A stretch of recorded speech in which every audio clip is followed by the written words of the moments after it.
to be live momentarily, and once we are live, going to give it a couple seconds, although it seems like we already have people here to let people get into the live stream. Okay, so hello, ladies and gentlemen of Vanderbilt, and welcome to Terrier Talk Season 2, Episode 20, the first year anniversary of Terrier Talk. Oh. And we are met here with two lovely guests, Leah Barretts and... Oh, I'm sorry. It's okay. Leah Barrett and Kate Boblin of the girls basketball team. My first chance getting the girls team on this season. So, great season so far. Had a lot of success and some really interesting statistics, and we'll talk about that in a second. But first of all, over Christmas break, had a few games, the tournaments over right after Christmas. So I know the box scores, you guys, I talked about it last week, had finished third place, defeated Belle Chase, lost to Chalmette, excuse me. But I see the box scores, but I don't know about the games itself. So was there anything of note that happened during those games that is really worth talking about, worth discussing? Who did we play the first game? It was McGee. McGee. Yeah, we played Belle Chase and McGee were two very easy teams. Mm-hmm. It wasn't really that bad. The Chalmette one we focused a lot on, but we fell up. It wasn't really. We weren't clicking. I felt that day. And we came from over break, and we hadn't really gotten a lot of shots up. So we had a long talk with coach about dedication and shooting over break and stuff like that. So I feel like that was a good lesson for us to learn during those games. Yeah, it's definitely coming back after a whole week. It sometimes is not very easy to get into those games. And I found it interesting. All three of those games were blowouts, and except for the McGee game where you dropped 76, all three of them were very low scoring. And I'll talk about that more in a second. But the HL Bourgeois game happened just a few days ago.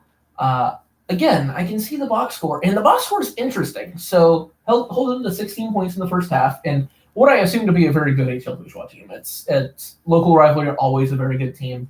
Held them to 16 points, and then in some ways the game kind of breaks in the second half. They come back, they take the lead, and then you can't quite fight to win the game at the end. So was there a big difference between those first and second halves? Is there anything specific there during that game that is worth mentioning, worth talking about? I found that box score interesting. Is there anything? They started pressing in the second half, so they kind of we got a little anxious sometimes, a little nervous, and didn't really play our style of ball. We kind of sped it up to their speed instead of slowing it down to the way we normally play.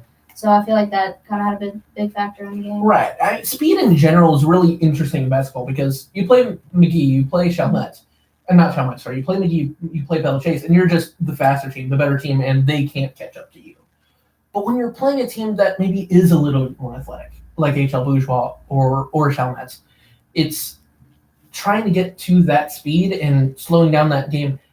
The pace between two good teams like that is really interesting to watch. I remember watching the Terrier game with you guys, trying to keep that pace at the way you guys want to play the game is very interesting. It's very it's kind of different between girls and boys basketball because you don't see that major difference in a lot of boys basketball games, but in girls basketball you do, and I find that very interesting. The other thing I find interesting statistically about you guys and your games this season is just how low scoring they are. Now, I understand there's a bit of difference between boys and girls basketball in general with the difference in scores, but even for girls basketball, between good teams, you see very low scores, both in your wins and your losses. And a lot of that, I would guess, is from very good defensive play. Is there anything specific you guys do defensively, whether it's coaching, whether it's practice, discipline, that you do to keep these teams at such low scores? A lot of times, we practice a lot of rotations because a lot of people don't realize that basketball, you have ball-on-ball defense, but a lot of it is the help man, that helps over. So I feel like we focus a lot on helping the helper, which means if you have to help, then the person behind you helps. And we focus a lot on being there for your teammate. So I feel like that helps us a lot, being there and getting rebounds. And then we get a lot of fast breaks from all the steals, but sometimes we have trouble converting, so that also hurts us for the long run. Right, that's one thing. You guys play very, very solid defensive basketball. And it's interesting how sometimes it doesn't translate, as you said, with the fast break points into points of your own. So is there an offensive struggle with the team? Is there something like to point at and say this is why? For example, the Chalmette game, losing 41-15. Is there a reason holding a team? Chalmette's a very good team. Holding them to 41 points is good, but is there a reason that games like that you just never really get onto the scoreboard? A lot of times when games like that, I mean, you can't really blame it on that, but like our shots just aren't falling. Like some games they're like, we are all on, like Amy can just throw it up and it's going in, but like, you drop 76. Yeah, exactly.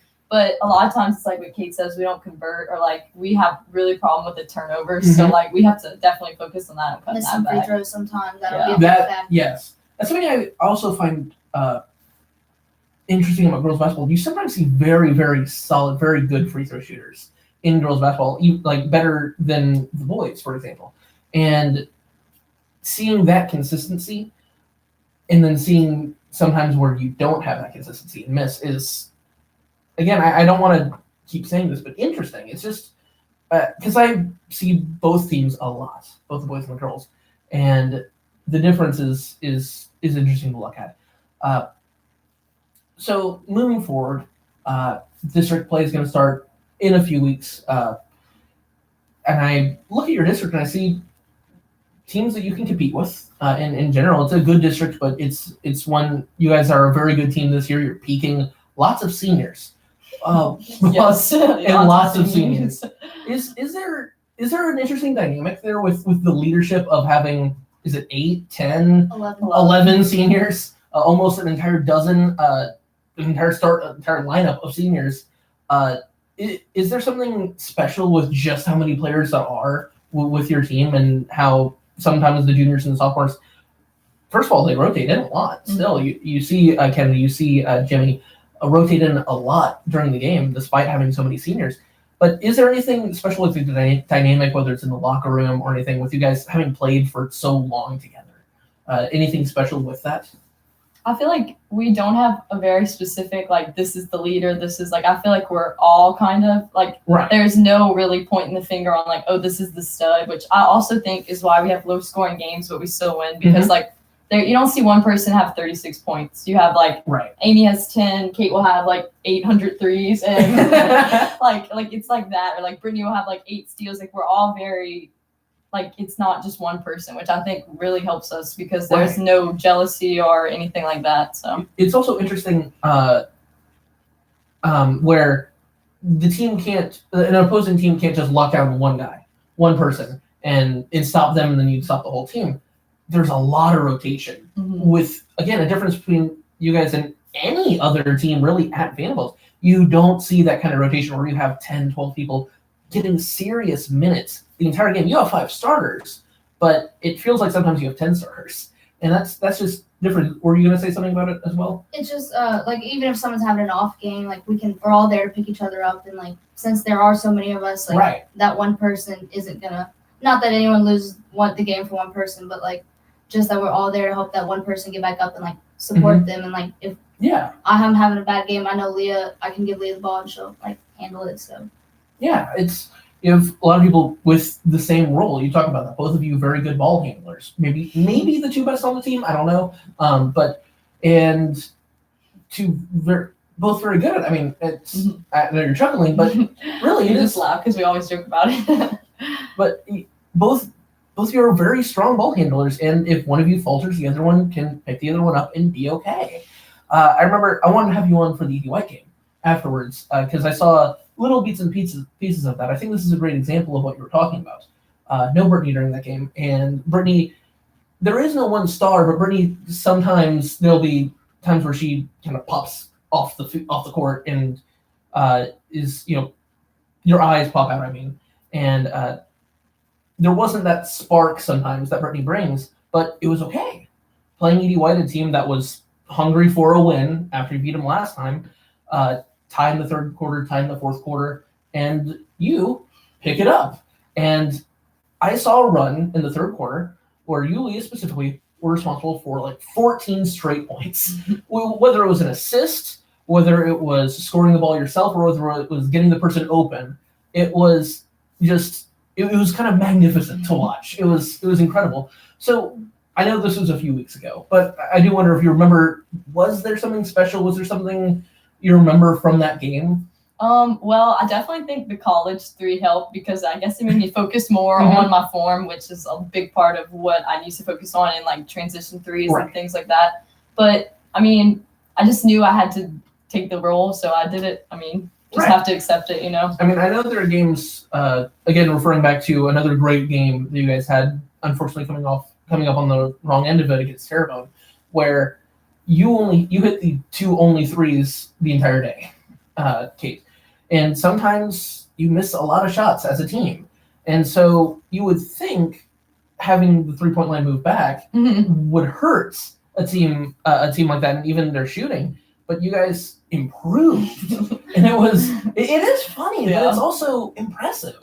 That interesting change of focus, the change of venue in general. Playing at Nichols is kind of special. It's kind of interesting, neutral site against CD White, and it's fun to watch a game like that, and to see one player be able to pick everyone else and come out, and as a team you guys go and win, because you have so many players that are able to be on the court and do their role and do their job, and it's very fun to watch. Maybe it's not the best girls basketball team I've in the state or anything, but it's one of the most fun to watch teams out there. You guys in general, I love watching you guys. It's so much fun, and thank you for coming on. Thank you. Thank you. Okay, so we're gonna move the chairs around a little bit. Again, thank you to both Leah and Kate for coming on the show. Okay, let's see here. That works. Yeah, I think so. Okay. So, talked about girls basketball. No, I don't really have anything else to add. Over the last couple of weeks, sometimes, for example, whether it was boys basketball or boys football throughout most of the fall, I would talk about the specific position group with the boys with that game, and then move on to my own perspective of the game that I watched for football after the interview. But this situation with girls basketball, kind of similar to the girls soccer, I don't have much else to add. I do have more of a chance to watch girls basketball than some of the soccer sports, but over the last 2 weeks I haven't had that chance to watch them, so I don't really have much to add with girls basketball. I was in Baton Rouge, of course, over the last 2 weeks. I wasn't able to make whether it was boys girls basketball or boys girls soccer. So this is just a review of what I've seen, whether it's reports from a couple of people talking about the game or things I was able to find talking about these games. So boys basketball had a tournament at Brother Martin. And for a team that has been struggling a good bit as of late, it's a nice breath of fresh air what happened at this tournament. Now, we got blown out by Brother Martin. But before that, we had a game against HL Bourgeois. And the HL Bourgeois game, HL Bourgeois is a team that is very, very good.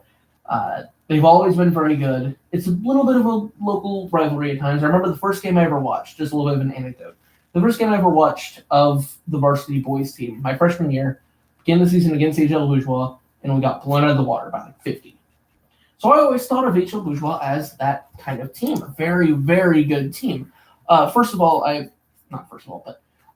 you for everyone who's been talking in the comments so far this video, been interacting. Thank you for that. Whoever is titled AAA, I don't think I was late. I got started just a few seconds after the clock hit 8 o'clock, and you did correct that later on. And also thank you for the compliments about the show itself. And hello. So, okay. Game against HL Bourgeois. I know that we're playing them, and I go into it, hearing about it, thinking that it was going to be more of the same, but it really wasn't. From what I heard, we hung with them. We ended up losing, but we only ended up losing by about 10 points.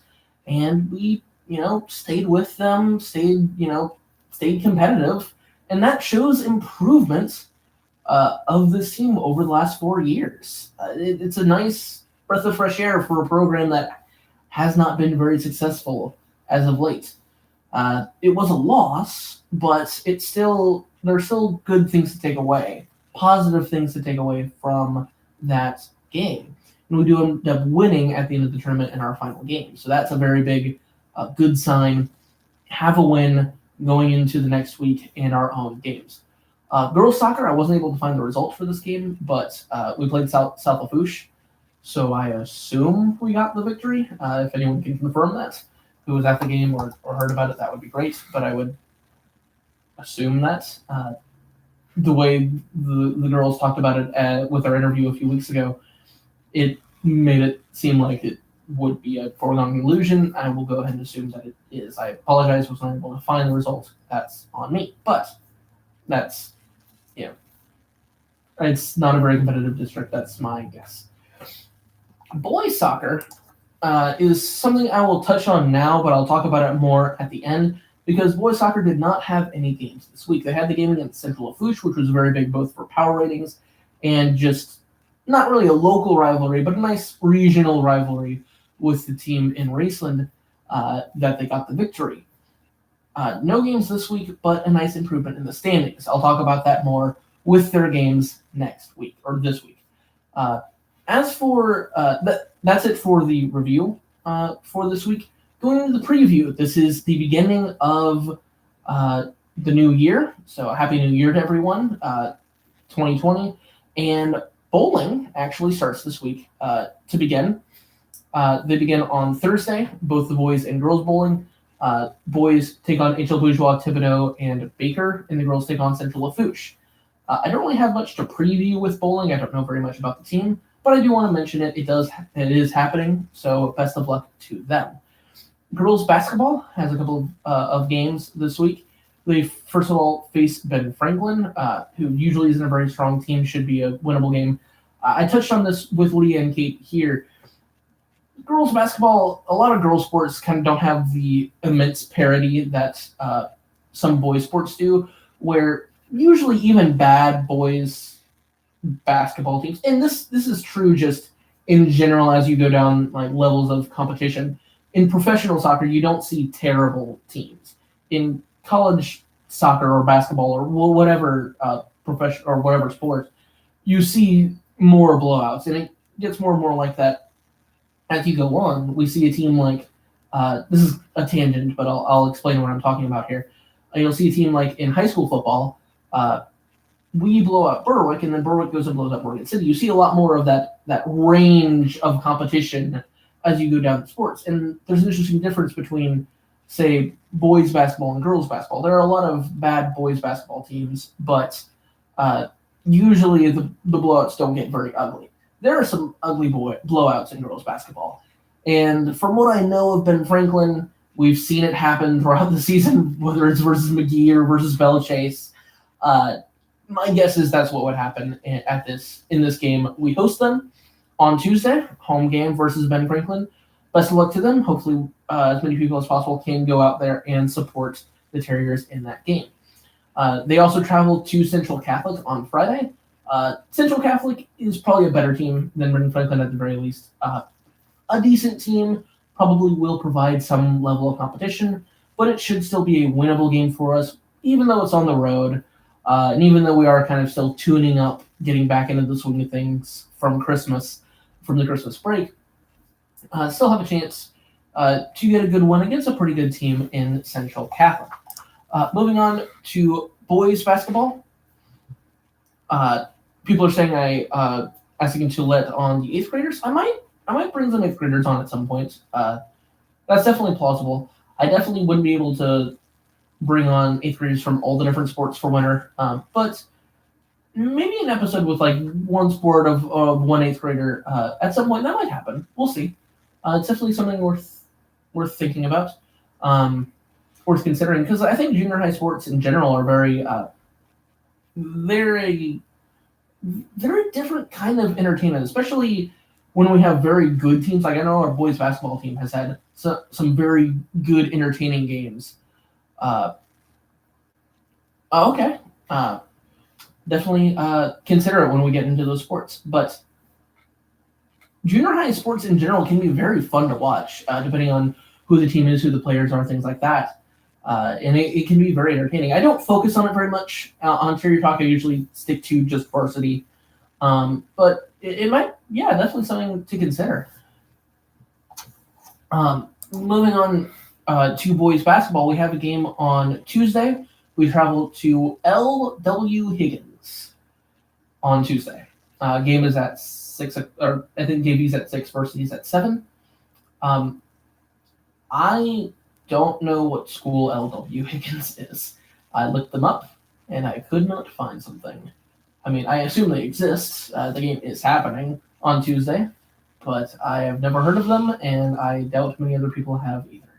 So maybe they're a very good team. Maybe they're not a very good team. We'll have to see. But hopefully this is a chance for us to get a good victory on the road on Tuesday. On Friday, we have a very interesting game. We host St. Charles Catholic.